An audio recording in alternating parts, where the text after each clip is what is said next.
AITA for refusing to babysit the guests' kids when my parents hosted Easter. Every holiday I'm pressured into babysitting, but this time, it's going to be on my terms. I'm a 16-year-old girl and I'm still living at home with my parents. I'm writing this because something happened during Easter, and I honestly don't know if I handled it right or if I just made everything worse. I've been thinking about it non-stop since it happened and I keep going back and forth between feeling justified and feeling guilty. Maybe someone here can help me figure it out. So, some background: ever since I can remember, my family has always been the go-to host for every single holiday. I'm not exaggerating, literally every holiday. Christmas. At our house. Thanksgiving. At our house. 4th of July. Yep, at our house. And of course, Easter. My mom says it's because our house is central, whatever that means. She likes being the hostess, setting up themed decorations, making huge meals, coordinating potlucks, sending out invites weeks in advance. Our living room gets transformed depending on the holiday: plastic pumpkins and fake cobwebs for Halloween, red, white and blue everything for Independence Day, snowflake garlands and nativity scenes for Christmas. I'm not saying it's bad. It's nice. It makes the house feel alive. But here's the part that sucks. At every single one of these events, I've been the designated babysitter. And I don't mean someone asked me once and I offered to help.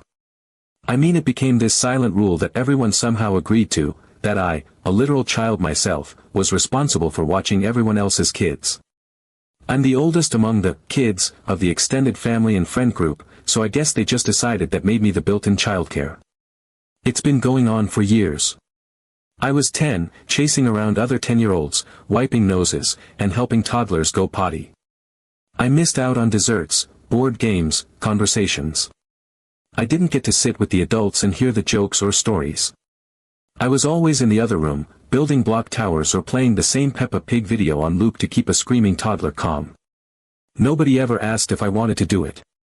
Nobody ever offered me money. And, this part still stings, nobody ever even said thank you. I didn't get to enjoy the food while it was warm. I didn't get to sit and eat with everyone. I was always standing up, holding a kid on my hip, cutting up someone else's ham while mine got cold. And anytime something went wrong, like when a kid spilled juice or broke a vase, I'd get blamed because you were supposed to be watching them. Fast forward to this past Easter. My mom went all out again. She decorated the entire house with pastel garlands and bunny figurines. She baked 3 different types of pies. There were little jars of jelly beans on every table. We had 20 people coming over, including cousins, neighbors, and my parents' friends. And with them came 8 kids, all under the age of 10. Before people even had time to take off their coats, the first comment hit me. One of the moms, someone I barely know who always shows up with her twins and leaves the second they start crying, smiled at me and said, "The kids have been looking forward to seeing you. You've got your hands full today." And then she was off to pour herself a mimosa. I just stood there. Something in me snapped. I was 16, not 6. I had worked hard all week on school stuff, I was tired, and I wanted, for once, just once, to sit down with everyone else and enjoy a holiday. So I decided I wasn't doing it this time. I wasn't going to be the babysitter again. I told myself I was going to say no and stick to it. So when the next person approached me, Lindsay, a woman I've known since I was little, who's 34 and has 2 of the wildest kids imaginable, and she said, "Hey, can you take the kids out to the backyard for a bit so we can get food set up?" I smiled and said, "I'm actually sitting with everyone this year." She paused like she didn't hear me right. I repeated myself, calmly, politely, but firmly. "I'm not watching the kids today. I'm just here to enjoy the holiday like everyone else." The look on her face was somewhere between confused and offended. She didn't respond, just gave this tight-lipped nod and walked off. And that's when the whispers started. I sat at the table with the adults while people filled their plates. A couple of the older women looked at me like I'd grown a second head. Someone muttered, "Must be nice to be too good for family duties." Lindsay walked by and actually said under her breath, "Well, someone's forgotten her place," and then, louder, "Teens these days have no sense of family." I didn't say anything. I just sat there and ate my food, trying to enjoy it even though I could feel everyone's eyes burning into me. Meanwhile, the kids were running wild. They were chasing each other through the hallway, yelling, laughing, and throwing things. At one point, someone's rubber dinosaur soared through the air and landed in the potato salad. One of the younger kids spilled juice all over the couch. Two toddlers were fighting over a toy and ended up crying so loudly it stopped the conversation at the table. No one was watching them. Literally no one. The parents were too busy talking, eating, or pretending not to hear the chaos. And I just sat there. For the first time in years, I did nothing. I didn't jump up to fix it. I didn't clean up. I didn't tell anyone to quiet down. I just let it happen. Eventually, Lindsay had to get up because her kids were crying and one had hit the other in the face with a plastic shovel. She looked furious. She stormed into the backyard, grabbed both kids by the arms, and started scolding them loudly while shooting death stares in my direction. As she was leaving, she looked right at me and said, "Thanks for ruining the holiday." And then she left, dragging her kids behind her. The rest of the day was awkward.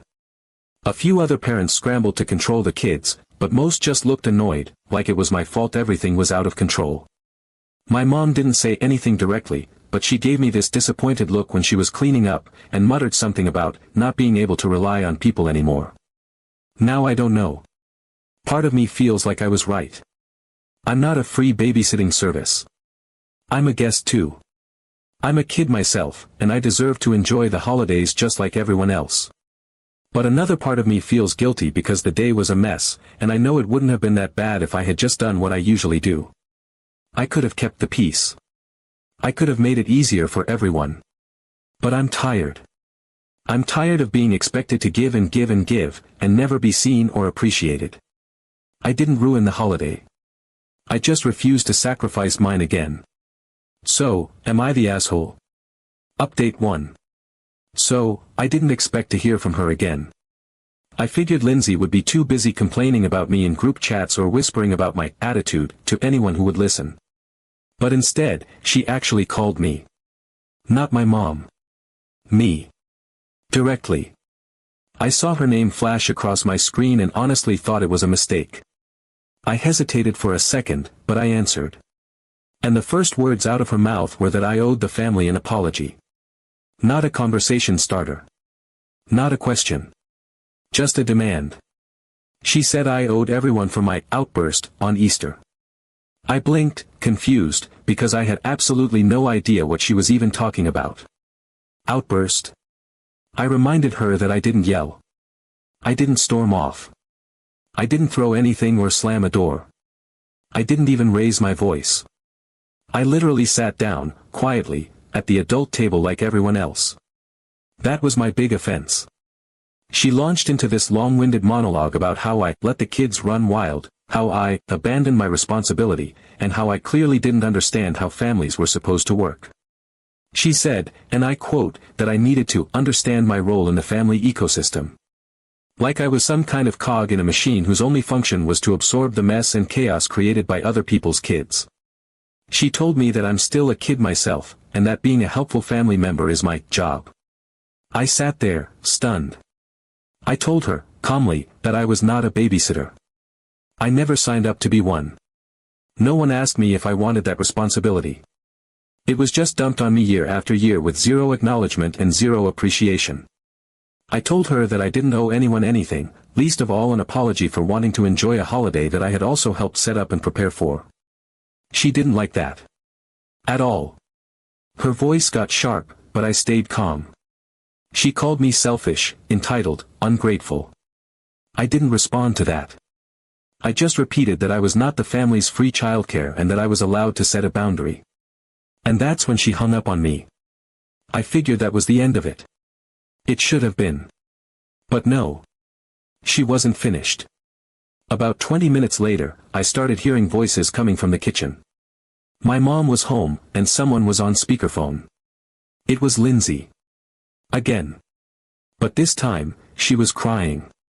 She was telling my mom that I was disrespectful, that I had talked back, that I had ruined her Easter experience. She said her kids were miserable, that they had missed out on Easter egg hunts and games because I had refused to do my part.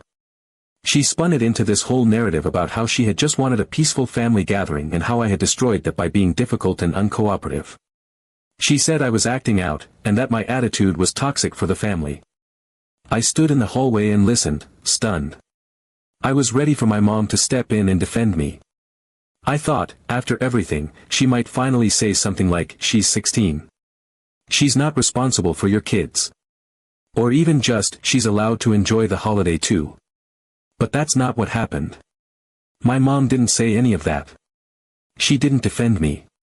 She didn't push back. She just kind of nodded along. She kept her voice soft and sympathetic and said things like, "I know, I'm sorry," and then the worst one, "She's going through a phase." A phase. Like I had dyed my hair blue or decided I was into death metal or something. Like asserting basic boundaries and not wanting to be treated like a house elf was some temporary personality glitch that I'd snap out of if they just waited long enough. It felt like my stomach dropped. My own mom couldn't, or wouldn't, see the difference between standing up for myself and being difficult. I wasn't acting out. I wasn't trying to ruin anything. I just wanted to sit down for once. To eat dinner. To laugh at a joke. To not have someone's toddler throwing chicken nuggets at my head while their mom drank wine in the other room.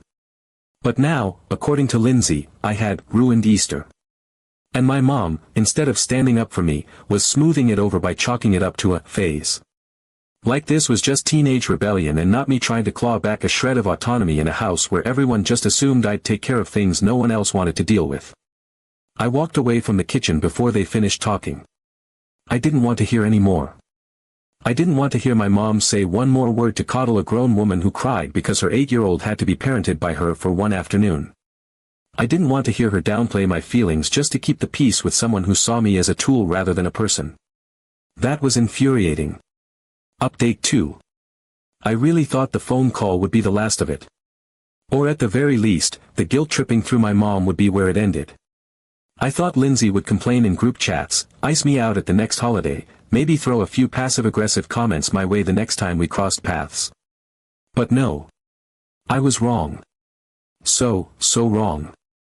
She didn't just stew in her anger or gossip behind my back like a normal petty adult. Lindsay took matters into her own hands. Literally. On a completely random Thursday afternoon, not a weekend, not a holiday, not even a particularly notable day, she showed up at our front door. No warning. No call. Nothing. And she wasn't alone. She had her 2 kids with her, both of them visibly miserable, one dragging a stuffed bunny by the ear, the other clutching a half-melted chocolate egg that was slowly coating his entire fist in sticky goo. Their faces were flushed, their hair unbrushed, and they looked like they'd been either crying or fighting in the car. Or both. I heard the doorbell and figured it was a package or one of the neighbors. My mom answered and was visibly stunned. Lindsay breezed in like she was walking into her own kitchen. She gave my mom a kiss on the cheek, overly sweet, like nothing awkward or dramatic had just happened between us 5 days earlier. Then she said in this sing-songy, too loud voice, "We just thought we'd recreate Easter a little, less chaotic this time. I brought snacks." She held up a grocery bag like she'd just won a prize on a game show. Her tone was so cheerful it felt like it was made of plastic. It made my skin crawl. I was standing by the stairs, still in my pajamas because I had gotten home from school early and planned to spend the afternoon doing absolutely nothing. I was halfway through reheating a slice of leftover pizza and scrolling on my phone when I saw her walk in. She made eye contact with me immediately. Her smile stretched wide across her face like it had been stapled there. Then she said, with way too much enthusiasm, "Maybe you can hang with the kiddos while we get things ready?" I just blinked at her. Get what ready? There was no party. No food in the oven.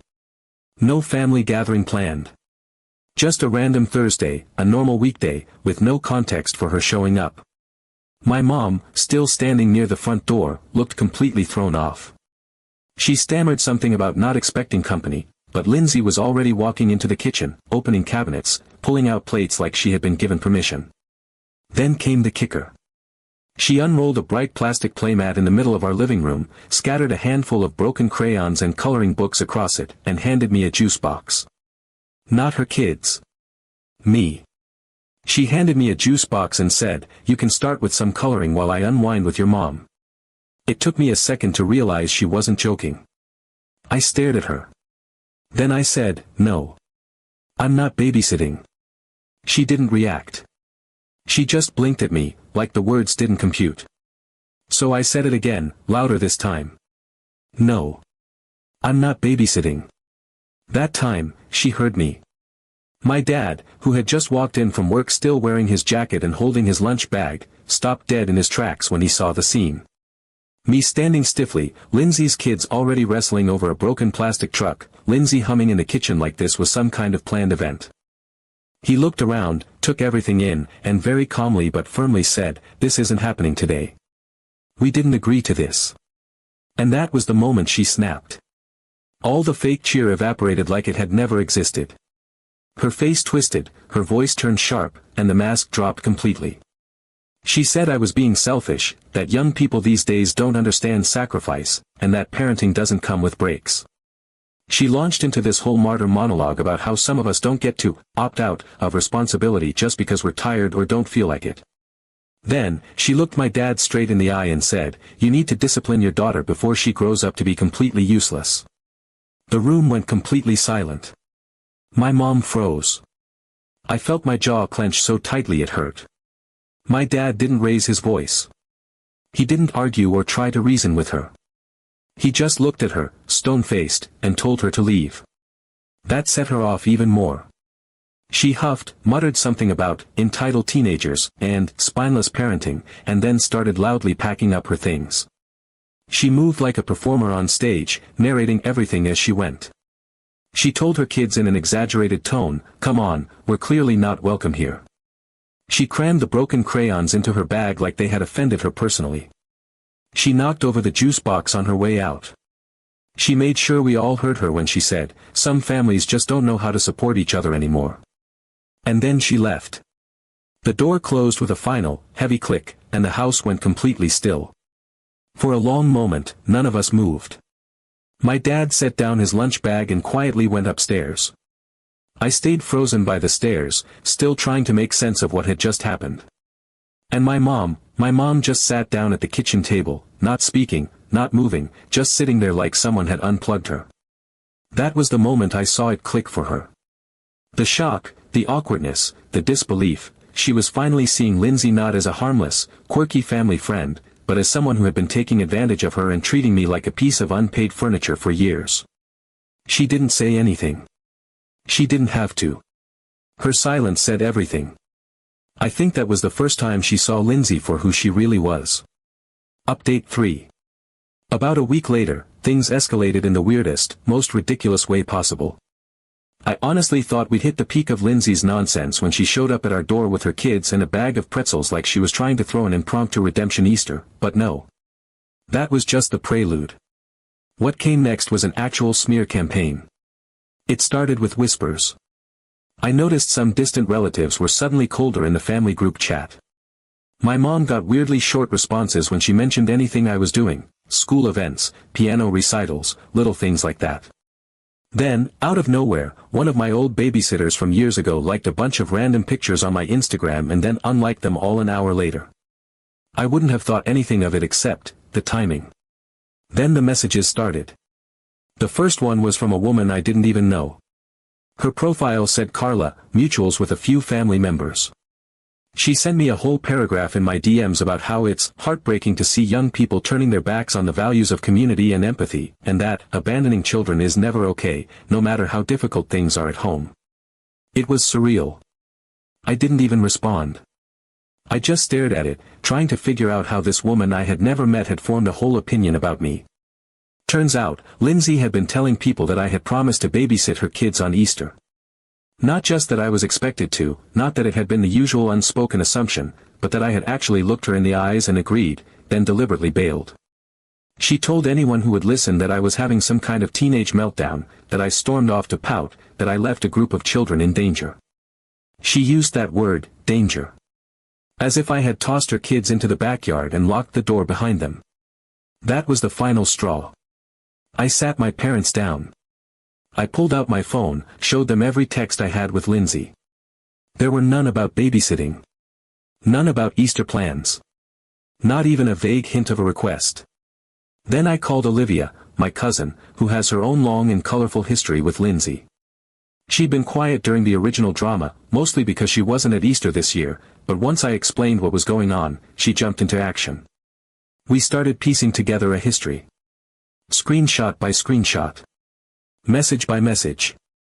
Olivia had a thread from 2 years ago where Lindsay tried to drop her kids off at her house, just for a few minutes, and didn't come back for 3 hours. Another aunt remembered a pool party where Lindsay left her toddlers without telling anyone, and someone found them alone near the deep end while she was nowhere to be seen. A neighbor said she once showed up to a birthday party with her kids, dropped them off, and left to get her nails done. She didn't come back until the cake was being cut. My dad saw enough. He's not usually one for confrontation, but he made some phone calls. He invited a few people over for what he called a quick catch-up, family members and family friends who'd hosted events where Lindsay had pulled this same stunt. It was casual, but the conversation was deliberate. And once we all started sharing stories, it became painfully obvious that this was a pattern. Lindsay wasn't a stressed mom occasionally making mistakes. She was a serial boundary pusher. She expected everyone around her to act like she was the only one with problems and that her kids were everyone else's responsibility. The backlash was slow but steady. She wasn't invited to the next birthday party. One of her close friends posted a very vague but obviously pointed Facebook status about how some people treat friends like free daycares and then play the victim. Comments underneath were full of heart emojis and, "You said it, girl," replies. People were talking. Lindsay didn't post anything herself for days. Which, if you knew Lindsay, was unheard of. This woman normally uploaded Instagram stories about her morning smoothies and motivational quotes every 24 hours like clockwork. The silence was loud. And then, just when I thought she'd finally gotten the message and crawled back into whatever yoga studio parent Facebook group she came from, she showed up again. This time, no kids. No props. No fake cheer. It was late afternoon, just after school. She rang the doorbell, alone. Her face was tight, tired. She looked like someone who'd been up all night rehearsing a speech in her head. My mom opened the door, surprised but polite, and stepped outside. Lindsay immediately launched into her monologue. She said she'd heard people were talking behind her back and that she needed to clear the air. She insisted she wasn't trying to make enemies and that this had all gotten blown out of proportion. My mom just nodded, stayed polite, and told her, "This isn't a good time." Lindsay didn't even try to argue. She just stood there, breathing hard, staring through the doorway like she was calculating how to spin the moment. Then she looked directly at me, standing a few feet behind my mom, and said, "You think you've won, but don't forget you're just a kid. One day you'll need help, and no one will be there." That line might have scared me once. Not that long ago, it would have made me second-guess myself. It would have stuck to me like gum on the bottom of a shoe. But this time, I didn't flinch. I didn't shrink. I just said, "I'll take that risk." She stood there for a second, clearly not expecting that. Then she left. Quietly. No dramatic exit this time. No loud declarations. Just a tired woman walking down the steps with her pride dented and no one to play along. Since then, things have genuinely changed around here.